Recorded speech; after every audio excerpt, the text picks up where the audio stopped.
থেকে গান বাজানো শুরু হয়, সন্ধ্যা থেকে ওয়াজ শুরু হয়।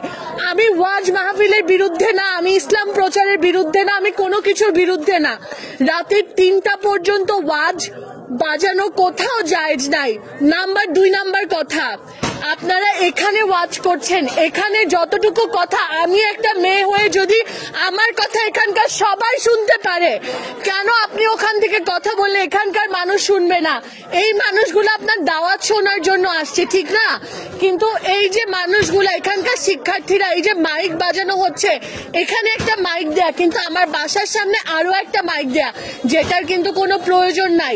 যার এখানে শোনার, সে কিন্তু এখানে এসেই আপনার কাছে শুনবে।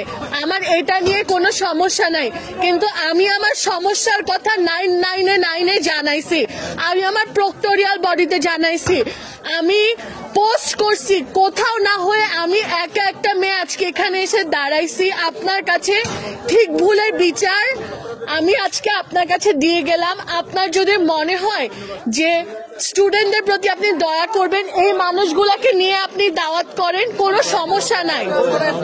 আপনাদের কারোর বিরুদ্ধে আমার কোনো অভিযোগ নাই। আমার অভিযোগ, আমার বাসার সামনে যে মাইকটা, ওইটা যদি একটু বন্ধ করে দিতেন, আমি আল্লাহর কাছে আপনাদের সবার জন্য দোয়া করতাম। আমি যেমন বান্দা, আমি পাপী বান্দা। এখানে সভাপতি আপনাকে বলেছেন প্রক্টোরিয়াল কোনো মানুষ থাকলে ওনার সাথে যোগাযোগ করার জন্য।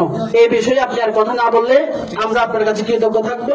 আপনি একজন নারী মানুষ, আপনাকে শ্রদ্ধার সাথে বলছি আপনি এখান থেকে চলে যাবেন। এখানে সবাই পুরুষ মানুষ, যদি কোনো অভিযোগ থাকে ওনার সভাপতিদের সাথে কথা বলার জন্য। অনেক ছেলে স্টুডেন্ট আছে যাদের অসুবিধা হয়। ঠিক আছে।